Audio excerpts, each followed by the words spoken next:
Hi everyone, welcome to Paizo Friday Playtest Edition. I'm Mark Seifter. I'm Logan Bonner. I'm Lyz Liddell. And today we're going to talk to you all about the Advanced Player's Guide playtest that just came out on Wednesday. So to start off, if you are an avid Paizo Friday fan and you're here but you actually have not seen or knew about the playtest being out yet, you can find it on Paizo.com. It's on a blog. There's also a sort of a big playtest forum with a lot of discussions, which has that blog as a thread in those forums. And we can probably drop you a link to the blog. There it is, right there in the chat. Awesome. Thanks, Peyton. Yep. So go check it out. Go download it. It's a quick one-click download to get the file, which is super cool. And start reading and looking at the playtest. So for many of you, though, I'm sure you have seen the playtest and you're tuning in here because you want to hear from us a little bit more about what's going on with the playtest. So the playtest period began on Wednesday. It's going to end on December 2nd. We also have some very important surveys that are going to go up after Veterans Day on Tuesday, November the 12th. Once those surveys are up, the links which are on that blog that Peyton linked are going to go live, and that will allow you to answer them.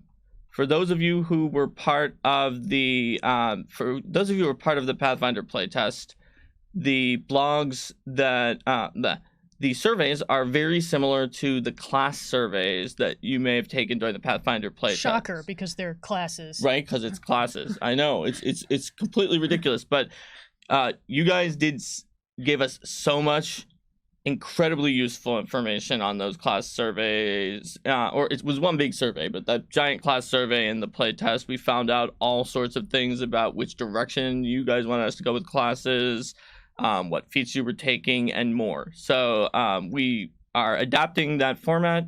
We're going to have a free response as well for those of you familiar with the Pathfinder playtest. We had those. If you're not, basically, one of the surveys is going to have all of the quantitative data, so it'll be faster to go through it because we ask a fair number of questions.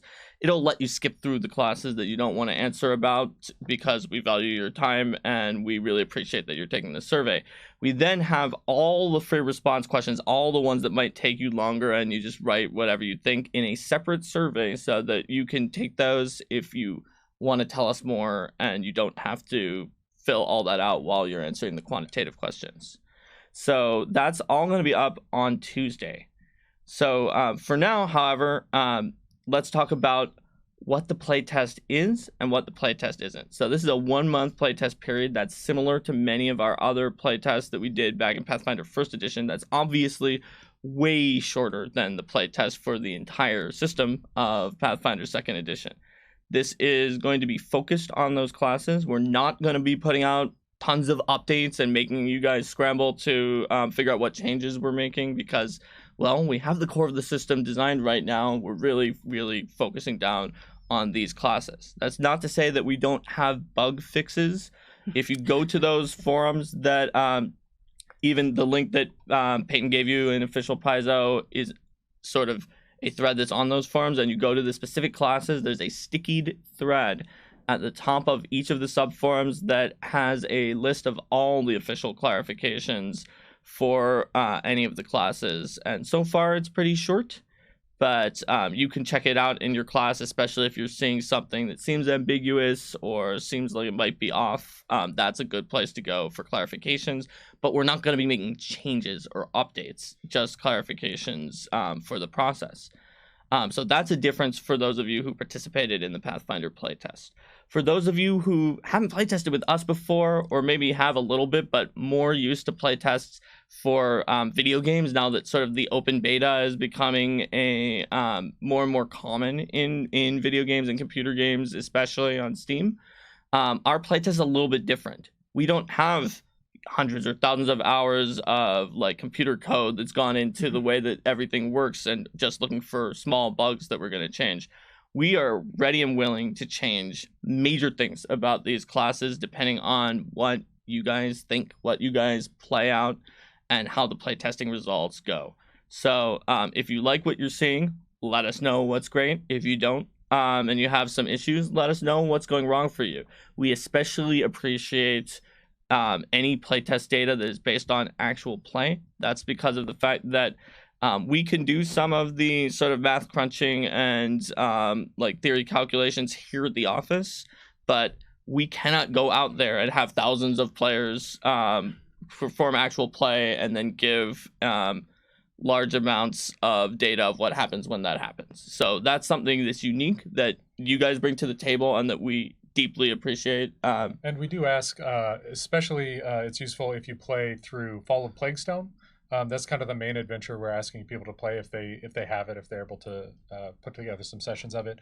Because kind of the more controlled environment we get those classes into, the more we can single out like what is happening because of the class versus what's happening from the adventure they're in versus what's happening from the monsters or the party composition. All those other factors kind of get a little easier to ferret out. Right. Plaguestone's a low-level adventure. It has a lot of different adventures types that are sort of in it that the 4 new classes should be able to participate in. It's also very challenging compared to some of the other low-level adventures, so it could be a good crucible for the playtest classes. And it's a fun adventure. Yeah, so if you it's haven't really picked cool. it up yet, you should check it out.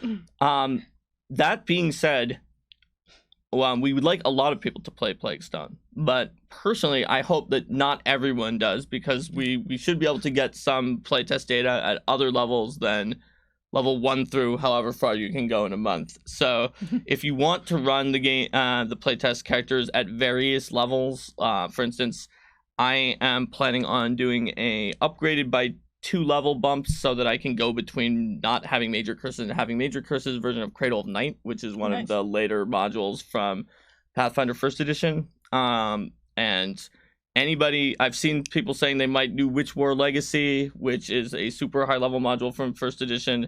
So just because we are pushing Plaguestone and we do want a lot of people to try Plaguestone, if you were thinking, well, hold on, I was going to try a higher level, please, that is great as well. But don't push yourself to play at a level that you wouldn't have been comfortable at playing without the playtest classes, since we know the game is new and you might be just learning the 12 original classes. So use the playtest classes in a way that is comfortable and reasonable for your group. And fun. And fun. Yeah, that's going to get us better playtest data than if you push yourself to go out of the fun and the comfort zone for your group to do the playtest.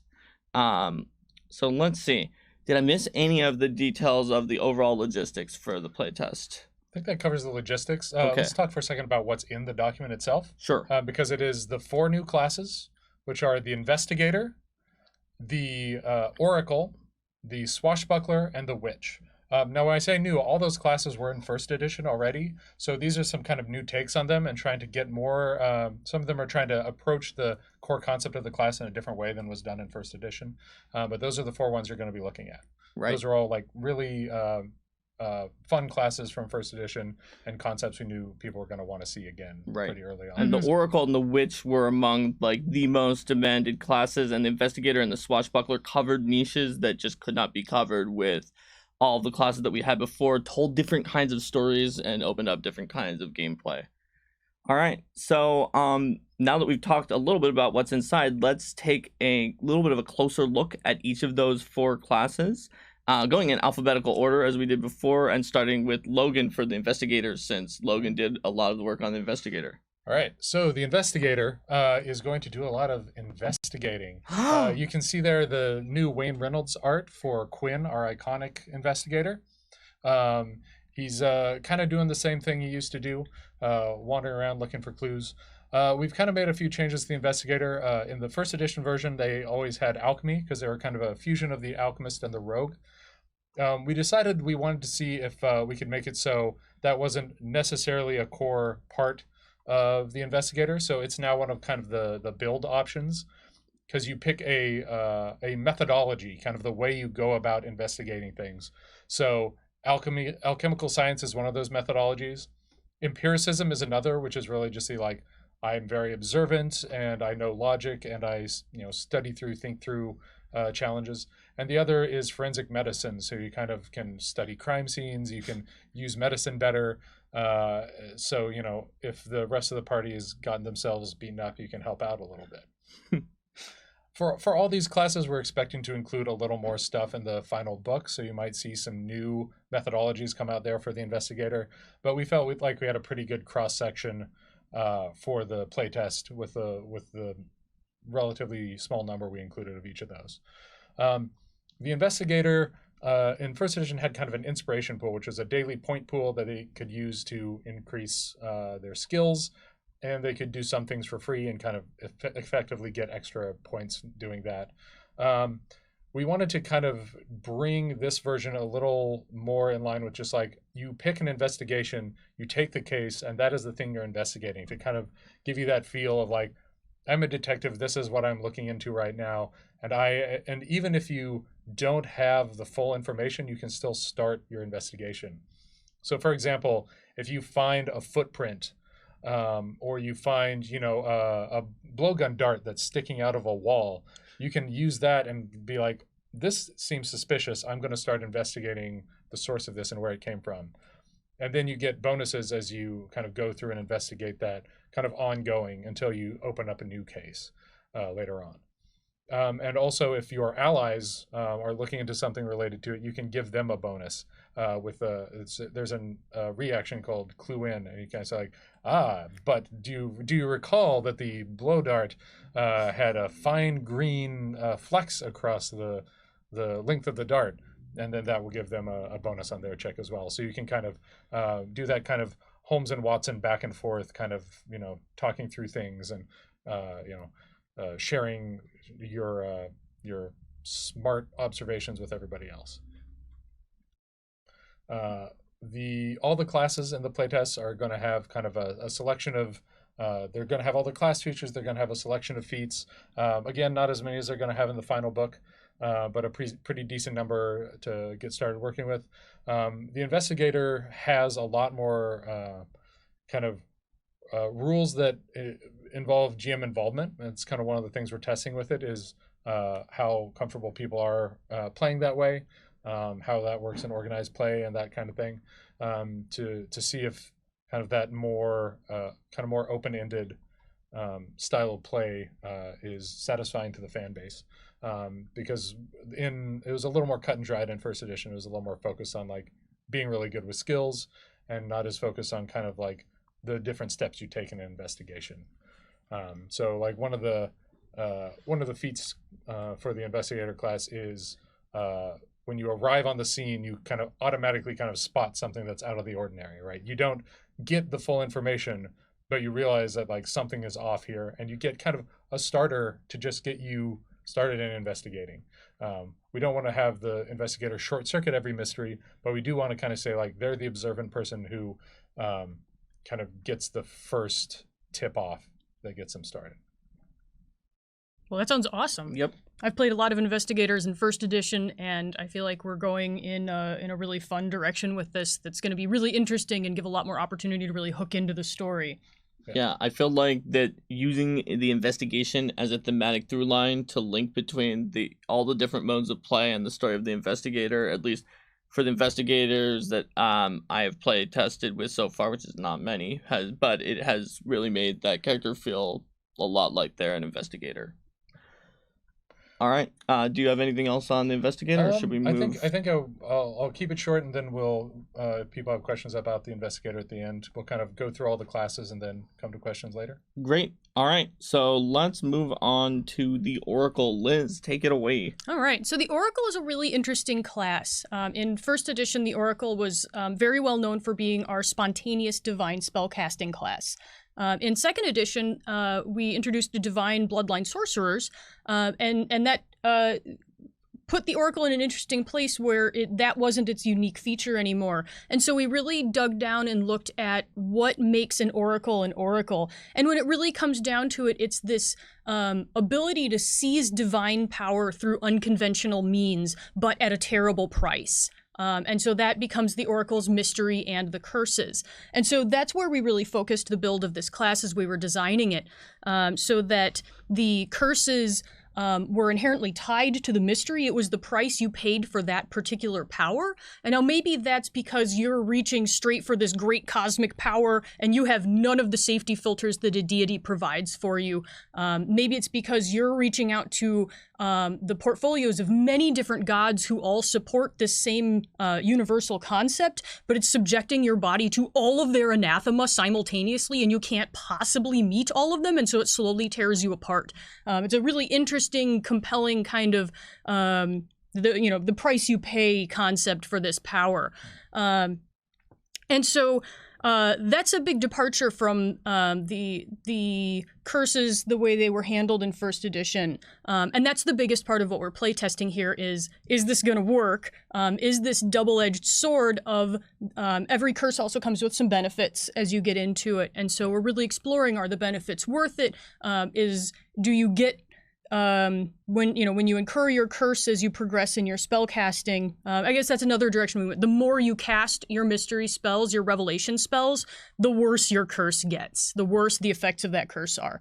But you don't have the limit on the number of points, so you can. That's right. You can keep going. It just sucks a lot. You don't have to take 12th and 18th level class feats if you want to get test a ton of focus spells. That's right. All the time. You keep building up this ability to cast more and more focus spells. You're just able to withstand more and more punishment along the way. It's an interesting concept. We want to see if it plays out at the table in the way that we envisioned it. So that's where we really want to see, particularly gameplay results from people who test out the Oracle. I want to know if that's fun. I want to know if that's something that you think is interesting, or if you are finding that it's penalizing your character over much, or that you're not getting enough for what you have to, for the effects of your curse. So that's one of the things we're really exploring with the Oracle class, and I think is really the biggest place where we're going to see, where we've already seen, I think we're going to continue to see the most feedback, where I've seen the most questions. But that's I don't know, that's the Oracle in a nutshell. Liz, you want to go over, so what are the mysteries that are in the that's right. That's a great question. That's a good point. So the two, we have 3 mysteries in the playtest document. It's a subset. We know that there's going to be more mysteries in the final document, but we really needed to stress test the concept. So we really drilled down on these 3 mysteries. Drawn from some of the most popular ones in first edition. We have the Battle Oracle, so you can be the Oracle who throws yourself out in heavy armor in front of your foes. We have the Oracle of Life, so you can be a healing channel to really support the party with healing magic. And we have the Oracle of Flames, because of course having the Oracle who can just torch all of your enemies is fantastic. Right.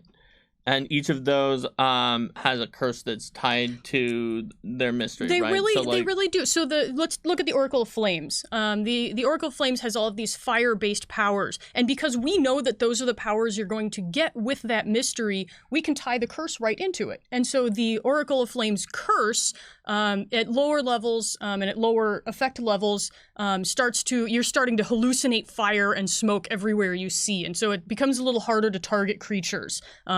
At higher levels, those flames actually start swirling around you, and they start making it harder for other creatures to see you. So you get a little bit of cover from it, but it's still harder for you to target other creatures. And at the worst stages of it, you just have this aura of fire that you can't turn off, so no one can get close to you. If you don't pay attention to it, it can start to burn you as well. So it's really sort of manifesting this uncontrollable fire as you go up in power.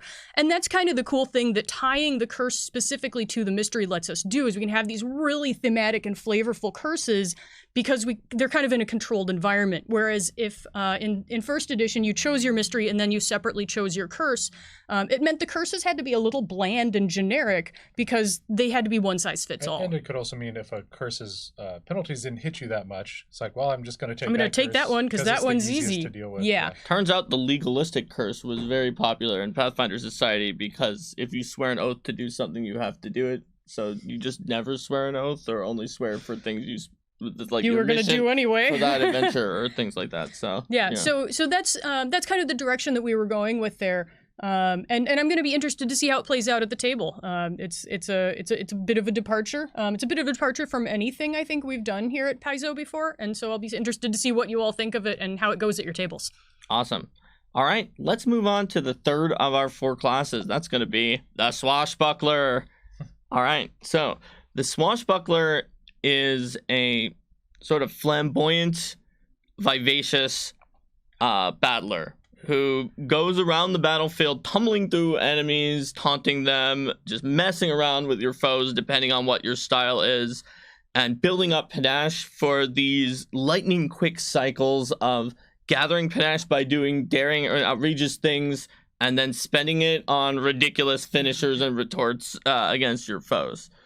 And I have to say, of the 4 classes that I've playtested so far, the Swashbucklers have been, as maybe is their point, almost stealing the show of some of the battles. In particular, we had a gymnast Swashbuckler with a big shield, and he just punched things. And he didn't have any way to get more than a D4, but he punched down an animated armor in one blow with a finisher that got a critical hit.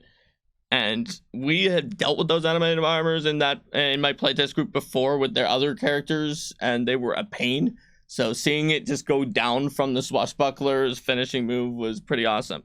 So basically, I gave the overview of how the Swashbuckler works, but to look at it in more detail, you perform actions like tumbling through your enemy or demoralizing them if you're a braggart like Jarrell probably is. That's our iconic that you see here with a new art from Wayne. And those are all skill checks that go up against the enemy's save DCs. If you beat that, then you've been showing off. Like, you're better than this foe. And you prove it by entering a state of panache. That can let you zoom around the battlefield increasingly fast as you get up in levels. And then you can spend it all on finishers. You start off with one that's more reliable because, hey, you just did your finisher. You should get something. But you get more options for finishers where you just, like, stab forward and skewer 2 enemies in a row. Or all sorts of other ridiculous attacks. Plus one that's pretty high level where for one action you move and attack as part of the finisher, which since you already might have been moving with tumble through to gather panache, is just going to let you be everywhere on the battlefield and way away from the enemy, making it really hard for your foes to respond to you if you keep mobile. Plus with lots of options to put potentially some debuffs on the enemies, maybe make them flat-footed so your rogue ally is not like, where did you go? You're not flanking with me anymore. You get some options with the Swashbuckler that lets you play just in a way that's different than playing the other martial characters. That was kind of our number one goal, because we knew that the Swashbuckler's story of what you do in a fight is very different, but the first edition Swashbuckler kind of lock down and do full attacks and just parry enemies' attacks as most of what they did. Having played a Swashbuckler there, I had the ability to do intimidation, but used my action economy, and I wanted to use it for more damage and parries. So really, the rebuild here for the Swashbuckler is intended to give you that Swashbuckler fiction and the Swashbuckler fantasy that we hope to see whether that works out in play, because that's something that we can crunch the numbers all we like. We can do the math, but the sort of je ne sais of the Swashbuckler is something that can only appear like in a game. And so you guys are going to need to tell us, did that work? Did it, like, I described it and made it sound awesome, but it could just be that you wind up having people repetitively do a similar thing. Oh yeah, I got panache, I guess. I do a finisher, I guess. So I want to know specifically how it feels for the Swashbuckler. And I think the Swashbuckler, like in contrast to the Investigator and the Oracle, isn't pushing as much of like kind of as huge of a new concept as those two are, but it is kind of like demonstrating how a martial class can still play very differently from the existing ones and have a different dynamic. That's right, because you look at all of those other current existing classes, how many of them, other than maybe some kind of cool but niche crossbow builds for the Ranger, are going to be like, maybe I can only attack once per round and do that as my thing and do some debuffs and movement for the rest of my turn. And the Swashbuckler's answer is, I think you can do that if that's what you want. All right, so let's move on to our final class, the Witch, and back to Liz. So the witch is a pretty classic concept in first edition. The principles of the witch is that you're a prepared spellcaster who gains your power through a patron and has a powerful familiar that kind of acts as the conduit to that power. And that is a lot of fun, and that's really the core concept that we have worked to preserve here. You can see here a picture of our iconic witch Fea with her fox Daji, who's gotten a little bit of an upgrade himself.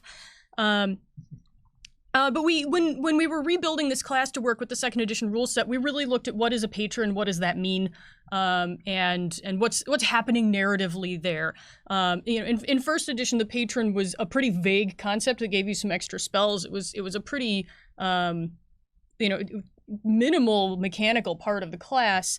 And really, it's still kind of a vague concept, but intentionally so you can kind of find out about it over time. Right. Now the you idea get to build it, right? You basically get to build your own patron working with your GM.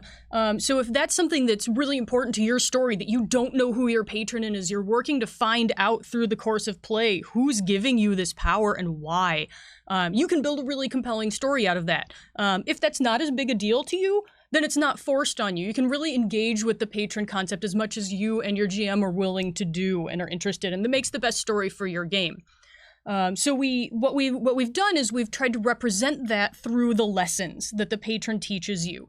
Your first lesson is the one that gives you your spellcasting power. It lets you choose your spellcasting tradition, or it determines your spellcasting tradition. So you're still a prepared spellcaster, but you're going to be choosing between the occult, the arcane, or the primal spell lists.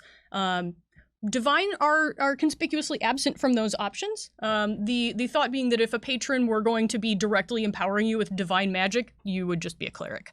And so the witch is sort of, you might have a divine patron, but they're kind of playing it under the table. Oops, I'm gonna kick my microphone here. And so that's kind of where the patron goes. These lessons are what gives you your spell lists. They give you your hexes, which are your focus spells for a witch. Hexes are a core part of the witch class.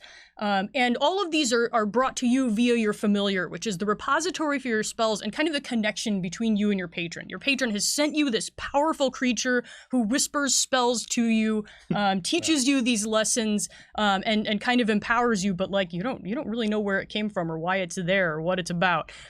So again, it's got this great opportunity for storytelling, but at the table, it's a fairly straightforward spellcasting class. You've got your spell list, you've got a series of hexes that are going to call back to the first edition witch hexes. You've got a fun little ability called Cackle that lets you extend your hexes in a little bit of a different way. But otherwise, most of it is thematically working with the ideas you probably already have about witches, and working within the second edition spellcasting system. Cool. So of all of our classes, I think the witch is probably the least controversial. Well, one of the things I liked was the idea in the playtest that the player and GM can work out however they want amongst themselves who's going to figure out about the secrets of the patron. Because sometimes, even though the character doesn't know the patron, the player does. The player might. And like, it's an example of a shaman, but similar situation. I had a shaman of waves, and my patron was, my spirit was of water was actually Besmara, who started as a water spirit before being a deity. Even though my character disliked his sister's extreme fanaticism toward worshiping Besmara, he secretly did not know it, but was getting his power from Besmara too, and Besmara was laughing at him. Which seems like something she would do. Yep.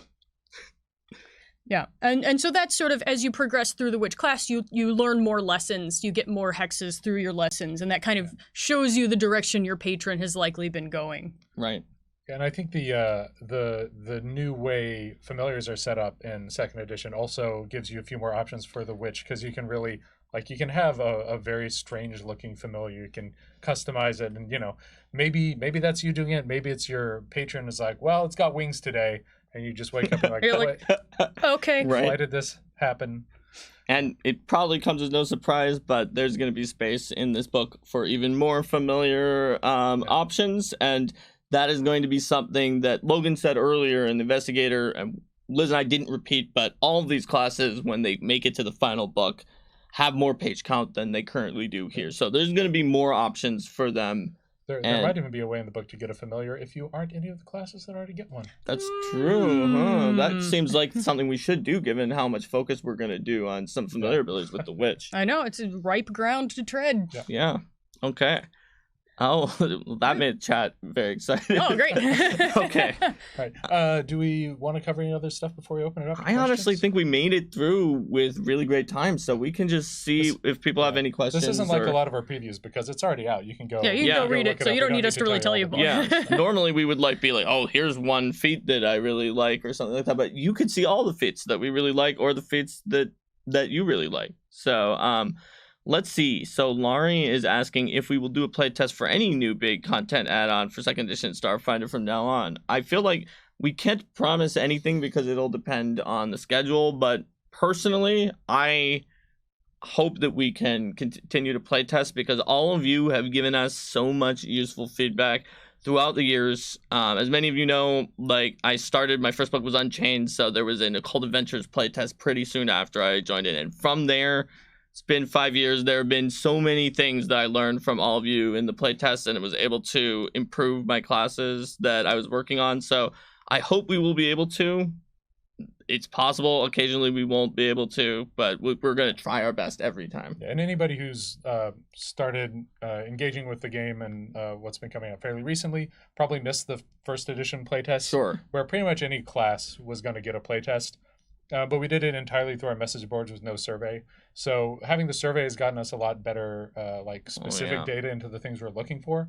So I think if we keep doing these, we'll continue doing surveys and collecting data that way. All right. So there were a few people in chat who asked about testing the multi-class archetypes for these classes.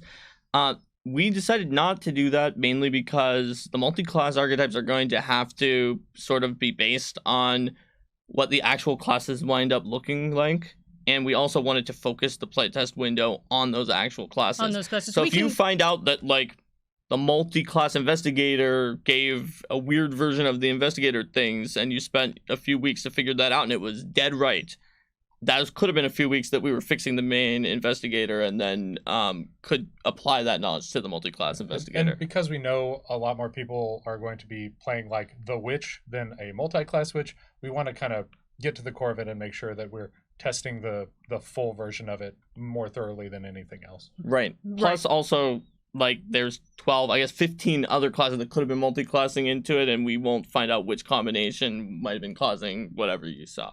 So until then, like, if you're real excited about it, I bet you can guess at least the base chassis of what some of them would sort of look like. Especially the witch is probably the easier. The witch is probably going to be pretty straightforward. Yeah. So you can. And that's actually part of the other reason is that the multi-class archetypes are going to be relatively easy to get to. Once we figure out what the class is, making the archetype is not going to be as fraught. We really need your help in making sure that the core fundamental concepts of the classes work before we can start trying to build the multi-class versions of them. Right, and they have the other set of multi-class and another question, which is what happens if the Oracle multi-classes into something else. So right now, since they don't gain a focus pull, they would cast everything they gain as a revelation spell, just like the domain spells that they gain inherently from the class itself. That's right. So you can take another class and get those focus spells and use them to just like everything else. You can grab at a lot of power as an oracle, and I really love the idea that you actually have access to so much more power than you can actually use. It's a game of temptations. Yeah. The Life Oracle in my playtest group multi-classed Angelic Sorcerer because he wanted to combine those D12s with also extra healing from Angelic Halo, the focus power. Yep. And just be like mega healer. And man, the area of effect healing that you can do with that particular combination, like normally for a regular person, like it's like, oh, it's D8s, okay. D12s plus a bunch based on your level is from Angelic Halo is ridiculous. Yeah. Yep. Here's one for you, Logan. Stats on the Sword Cane. Stats on the Sword Cane. So people have noticed that the Investigator is proficient in the Sword Cane, just like they were in first edition. We didn't include the Sword Cane in the document. There's been some talk internally about whether we're going to put that up on the message boards. The main reason we didn't put it in so far is because it's not really going to be it's not going to be radically different and better than all the other weapon options they have. like if you're using a rapier, it's gonna be pretty close. Pretty close to the sword cane. Right. So we do have a version of that for the book. We're trying to decide whether to put that out publicly or not. And if it isn't going to distort it that much to use a rapier instead, it's not going to distort it that much if we do put out the sword cane. So Sure. I think we're going to get pretty. Right. It's going to be pretty even. It's not as though there are investigator abilities that are specifically tied to a sword cane. No, not so Right. much. So I think we answered all the other questions that we've queued up, either yeah. because it's a double question or we answered it in our overview of the class and it came from Yeah. before. Here's one that they're asking here. There are some people have been confused with how cackle works. It looks like someone in the chat is asking, is it very similar to sustain, but it has a different trait, so you can use it in different situations? And the answer is yes. Yeah, it is. So it's not a huge ability. It's a fun little quirk. But it's got some flexibility to it. You can still sustain a spell normally if you'd like to, or you can cackle, which sustains a spell. And instead of having the concentrate trait, it operates off of the auditory trait. So as long as your target can hear you, they're still going to be under those effects, which is really nice for situations where you aren't able to use a concentrate action for some reason, such as, I don't know, maybe a witch hex that imposes a penalty on concentrate actions, or situations where using a concentrate action might provoke an attack of opportunity or another reaction. So it gives you another little tool in your toolbox. So if I make a barbarian who multiclasses witch or witch who multiclasses barbarian, does that mean I can use cackle to keep up all my hexes in range? You absolutely can. And be like a scarred witch doctor? That's exactly right. You can cast your hexes, rage, and then cackle like a complete terrifying beast on the battlefield and keep those hexes in place. And now that you said that, I think I want to do that. Yeah, do it. And then tell me how it goes. And you can also see in the playtest some feats that can kind of change how your cackle works specifically. Right. So it can become more powerful, but we didn't want to assume everyone is going to want to do that. So we let that be a path that you can choose, like we do with so many things in second edition classes. Sure. So there are questions about winter witches here, and I think, is that the reason why we already have 2 lessons that are winter or icy based? There absolutely are 2 lessons that are focused around ice and fire. So you could build functionally something pretty similar to a winter witch right now, and and then I don't know, I maybe just put together some art that looks suspiciously like a winter witch. There's a snow cloud, there's an icy tomb, so there's 2 that are icy even alone. So there's that's something we're very aware of, and we wanted to because we have this rich world of canon that we can build into.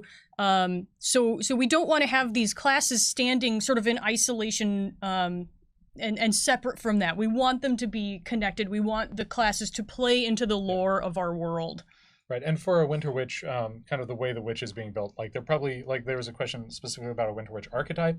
Like you can do it with a witch. You don't need an archetype. You get to explore and define your patron. So you can define one that's really cool and winter based without needing a class archetype for it. Well, that's an interesting question that we have here that's probably more for like the org play folks than us, but it says when you're sort of role playing out at the table and you're in a public space for organized play, do you have to cackle out loud? No, I mean, obviously you can say I'm you cackling. Can just say I'm cackling. But also, a cackle could be. You can just play clips from Beavis and Butthead if you need to. Right. If you're. Hey, especially if you have the snicker feed. You snicker feed, then you don't make any noise at all. There's nothing that says your cackle couldn't be humming an unnerving tune. Yeah. It's just it needs to have an auditory trait. I saw a question asking if we had any more information about the Iconic, the new Oracle, who's a Tengu. He's a Tengu. There is a lot of stuff has not been defined about that Iconic yet.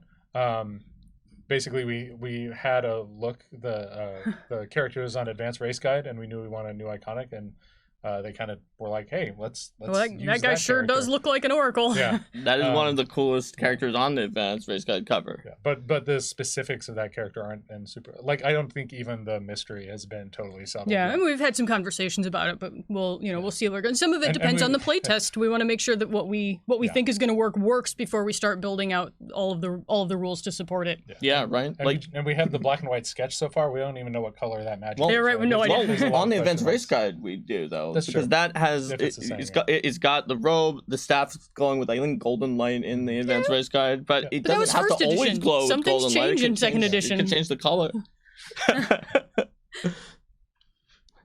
All right. What else do we have? So yeah, let's see. Do we have any other? We do have a question that we've gotten a fair amount about kind of having the investigator use intelligence more. Mm-hmm. It is kind of built so that you can kind of pick and choose what abilities are going to be the most useful for you, whether you want to go more wisdom focused, more intelligence focused.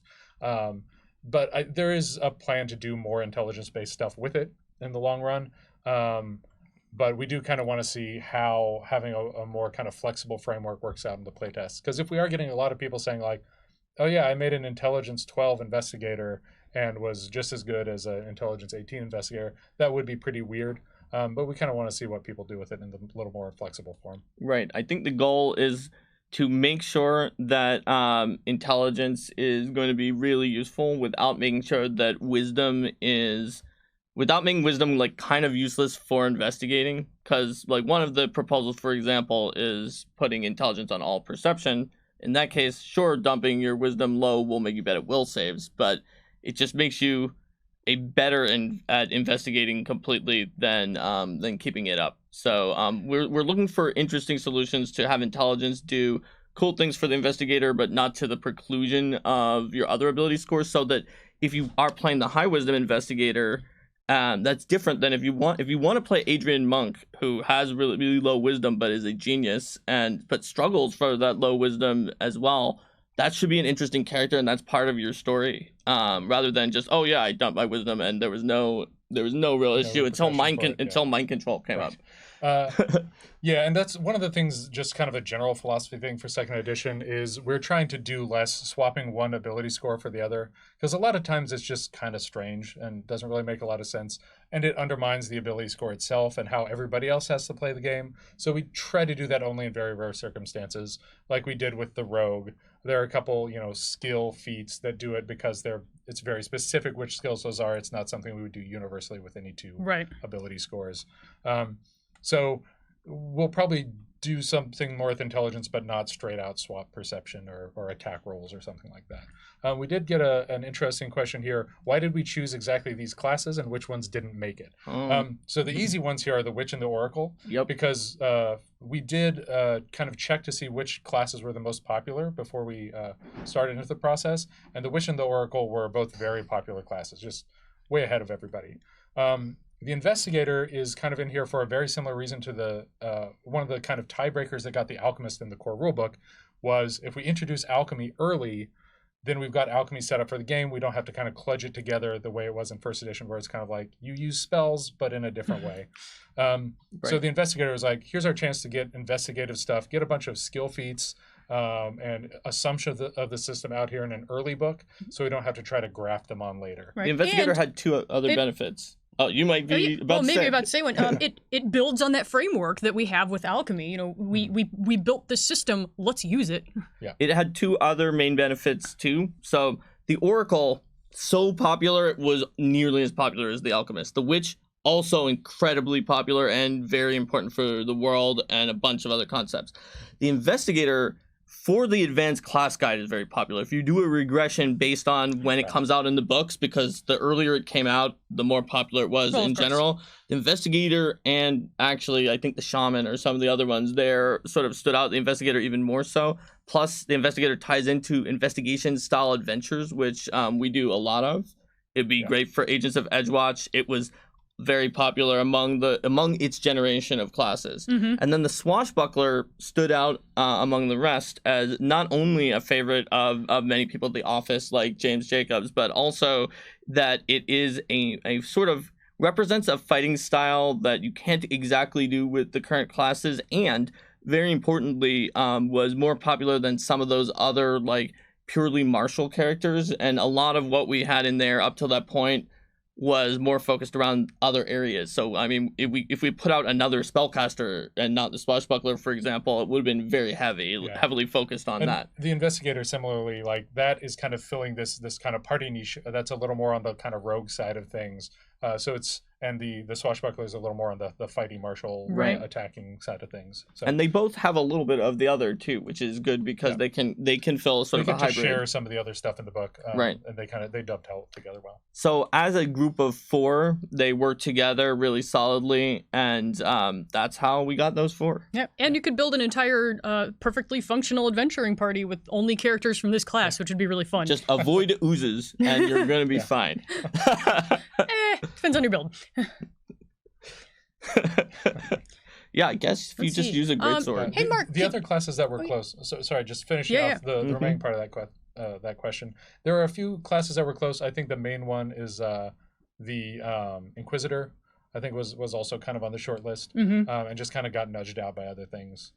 There were a few others that were in contention there. If I think like the Summoner was up there as one that We got talked about got some stuff in Sarkoris, but then that would have been a lot of spellcasters, and we want people to be able to get their martial on as well. Yeah. And like also the Summoner, while it may have had slightly higher than some of the ACG classes in plays, again, if you do a regression based on when they came out, the Investigator showed itself as being very popular. And you also kind of have to look at your book, and you've got the Oracle, which needs a lot of text. And then if you had the Summoner, that also needs a lot of text. Then This it's book like, gets well, very how do strange. we fit in spells? And Yeah. Right. I was going to say we had a question that has now scrolled off our screen, but do we know anything about organized play with the playtest? So they have not specifically said exactly what they're going to do. Okay. There have been some illnesses among key organized play decision makers that have prevented a total confab. All right. But I will say for now, Logan mentioned much earlier in the stream, and when he said, "Hey, we like it if you play Fall of Plaguestone," they have sanctioned Fall of Plaguestone for a type of mode that allows you to play anything. Yeah. So, Hey, so you certainly would there's be an able to option, play yeah. the playtest classes in that and get that credit. That is not coming from the organized play team or any kind of official statement. That's just like me, us conjecting. yeah, me saying that if you just do the thing Logan already said, you can get a Pathfinder Society Chronicle sheet for it. Additionally, automatically, even if awesome. you weren't thinking of doing No, you Pathfinder can. Society, you will get the sheet for doing Plaguestone, and so that's just a cool thing you can do, and is really, really nice. Yeah. But apparently the answer is stay tuned for more information about organized play once people are healthy again. Oh wait, Linda recently weighed in on the organized Oh, play question. look at Shows that. what happens if I stay home a little bit in the morning. Louise has a quote: "After carefully weighing a variety of factors, such as the burden on GMs still grappling with a new set of rules, the organized play team has decided it is not in the best interest of the campaign to have playtest characters participating in official Pathfinder Society games at this time." So So now even we have more an so, answer. if you play the Plaguestone, then it is essentially in a mode where the GM and the players can decide what to include. You still get the Chronicle sheet and all the other cool stuff for that. So That's a great solution there. yeah. Then it's real great that they got, and I know that they have been having there's a lot of trouble getting everything that you want up on the site and everything ready, and they have made sure to get Plaguestone out, and it's in time for this. So if you Great. were playing Plaguestone and you didn't know, make sure to get your Chronicle sheet for everybody. now you know. That's a full level of stuff. So if you don't even play organized play, you can come in at level 2 after this play test. That's pretty cool. I saw a question there about whether there's going to be any new weaponry in this book. It is one of the things we managed to squeeze in was kind of some new non-magical gear. So like the sword cane obviously was Right. one of the things that we wanted in there. There's a duelist scarf that's in there, Mm-hmm. and there's going to be a few other things. We haven't nailed down the full specifics, but there's going to be a little bit of kind of new basic gear in Right. there. So It's There's not also gonna going to be be a- stuff like investigators. Sure. To tools. support the Oh, new yeah, classes yeah. in particular. So I would say a small amount and an amount that will just help you tell the stories of these characters, but don't expect it to be like it's not an pages ultimate upon equipment. pages upon pages, all of which are new weapons. We're gonna use that to bring you some of the other things, like when Ooh, like what? Pages upon Well, pages of magic. like items. yeah, or like when Jason mentioned all the way back at Gen Con that there's nearly 60 pages of archetypes. Right, that's a lot of archetypes. Yeah, we love archetypes here. And we know you guys love them too, and that you've been asking for specifically certain kinds of archetypes that it's like, how do I play a character that's this class that does this certain thing? And it's like, well, maybe there could be an archetype for that.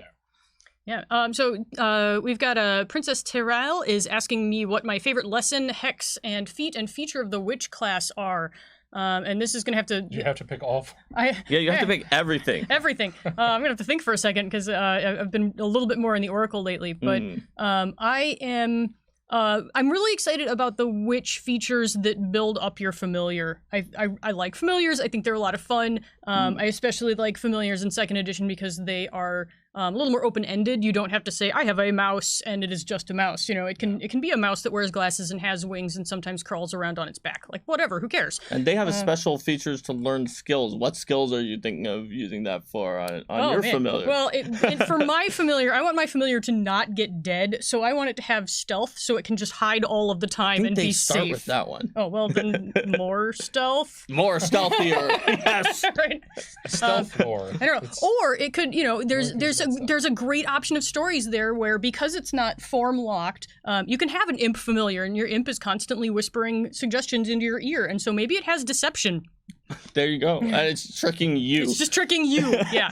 I just see a good question there from River Ray. Which APG class went through the most changes between the decision to include it in the APG and the release of the playtest document? Ooh. And there's two facets to that question, because one is like our initial conception to the of the 2E version to the final 2E version after it had gone through multiple passes, versus which one changed the most from the 1E to 2E, which is not what they're asking, but is also kind of a big part of our decision-making process for these. Right. So I feel like the Oracle as a class had the most conceptual shift during the 2E process, but honorable mention for the Swashbuckler's panache cycle. Like, lots of things about the Swashbuckler are very similar to our initial conception, but we went through a lot of iterations. Don't even ask these guys how much I forced them to help me go through different, very similar iterations of exactly how the panache cycle would work and incentivize cool things, and getting to do cool things for having done interesting things during the battle. And that's also one where we knew from the start we weren't going to set up panache the same way it was in 1st edition. Right. Because there were some issues with kind of how we want martial characters to play and how that, and the kind of accounting of it. But still, even beyond that, there are a whole bunch of different iterations that Mark ended up doing. Even though we knew what I told you was the goal, and we knew it was not going to be a pull where you're like, oh no, I may need to save it for another fight. I won't do the cool thing during the battle.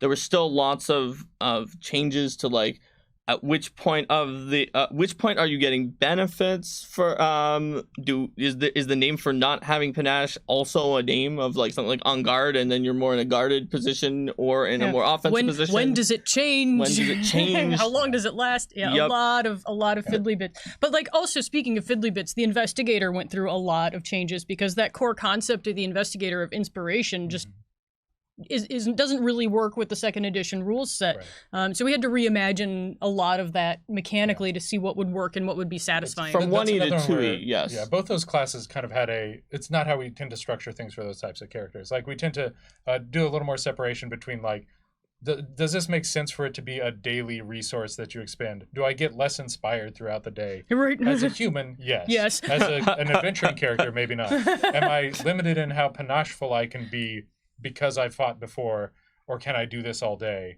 I think that's a dynamic we kind of switched up between the editions. Right. And so the Investigator had a good number of mechanical changes from 1st edition to 2nd edition. But to answer specifically that other half, question. I think that from once sort of Logan got some of his initial ideas on paper, that that general thrust, which I carried some of it through, we went back and forth to everybody. We stayed on track for that more so than some of the other. Yeah, sure. For that class, I started it and had to go on vacation, and I knew I had a week to do as much as I can on it, and then I got sick for 4 of those 5 days of that week. So I had a day to write up 3 class features and then notes on some feats I wanted to see, and then Mark executed on almost all the rest of it. So that one was really a weird collaborative effort. Because I sent it back to Logan, and then that's when he got in all the cool detective puns in the names. Yeah, that's great. They aren't puns, they're references. Okay, you're right. Allusions. Yes. They're allusions. Literary allusions. Yes, it is a clear literary use. It is more highbrow than puns. All right, let's what else see. do we got? We had a question earlier that has scrolled off the screen now about testing some of the other archetypes. Do we have plans for that? We do not. We don't, because that's a lot of work we don't have time for, basically. So like the classes are such a big imprint and they're something that needs to be sustainable. That putting the time into testing those is really, we know, worth it. Archetypes, because they're much smaller in scope and we have a much better idea of how they work. That's one that, and there's just so many of them. We would have to kind of pick and choose archetypes, and then we end up in a weird spot where we're spending a lot of time doing that, a lot of time doing back and forth on those, when really we have a much better idea of what's going to be stable in those. Here's another fun one that scrolled off because we can just do a yes or no. Oh, yeah. Which is, do we have any ideas for classes that just never appeared in first edition? Oh, that do we would have be really ideas? cool in Heck second edition? yeah. Oh yeah. There are some really good ones. Yeah, we have ideas and we want to get them But out. those are- It's always a push and those pull are versus ideas. getting people's favorites back in the Right. game versus getting a new concept Right. out into people's hands. We could be like, this is So a it's a cool new challenge. thing, but then from a branding perspective, right? The question is that cool enough that you guys are going to be like, this is what it should We be? want this more than Is this the more than Oracle. Yeah. whatever your favorite thing Right. was? Because it's not going to even be compared to one thing. It's compared to whichever one you liked most that wasn't there. Yep. I saw a question that was asking if there are new ancestries in this book, which is not really part of the playtest. But heck yes. Yeah. There are going to be some. Have we announced the ancestries? Yeah, we have. have. It is literally all of the ancestries and heritages that you guys during the overall playtest picked as your top choices. And we're just giving you all 10 of those Can you options. recite that list? Yes, it is the orc, the kobold, the tengu, the catfolk, the ratfolk, the tiefling, the Aasimar, the Dhampir, the changeling, and the duskwalker. Yep, that's it. And some of those are not ancestries in the way the ancestries. The appear latter in the, five are in the core book. heritages. Yeah, they're versatile heritages, so you can, because in the story of our world, you don't have to be human to be one of those heritages. So we're setting them up in a way that remains. They're gonna Angels look- don't come down and have Congress only with humans. They're going to look similar to how the half elves and half orcs heritages work right now, except rather than just being for humans, they'll be a little bit broader. Yeah, I think that's right. And it should give you the options to really feel like you're playing with those old sidebars. If you remember Blood of Fiends and Blood of Angels, and it's like, you can be a gnome one, but it's just small and there's no other differences. If you're an elf, there are no changes. This is going to let you have those changes because you'll have all the elf ancestry feeds too, in addition to the Aasimar ones if you're an elf Aasimar. Yeah, so you can really build the character that you want to see. Yep. So it looks like we're getting close on time here. Yep, I think so. So why don't we close off, everybody? So before we go, let me tell you that next week is a special week. It's double length Paizo Friday. You're going to have 2 Age of Ashes awesome retrospectives instead of 1. So James Jacobs will be there the whole time, but for the first half, you'll have Ron Lundeen talking about part 3 of Age of Ashes. Right. And the second half is Linda Zeiss Palmer talking about part 4 of Age of Ashes, Fire in the Haunted City. So be sure to join us and keep track of the fact that there's 2 hours for it. So schedule that in your calendar. Oh, is it starting an hour early or running an hour longer? It is run. What? Longer. Yeah, it's running an hour longer. Thank you. So you can come at the same time, just stay longer, and you'll be able to stay probably into dragons and things. Yeah, bring lots of popcorn. And it'll transition over nicely. So you'll have that'll be a great night ahead of you for next Friday. Yeah. But until then, I'm Mark Seifter. I'm Lyz Liddell. I'm Logan Bonner. And this has been Paizo Friday APG Playtest. Have a good weekend, everybody. Thanks for playtesting.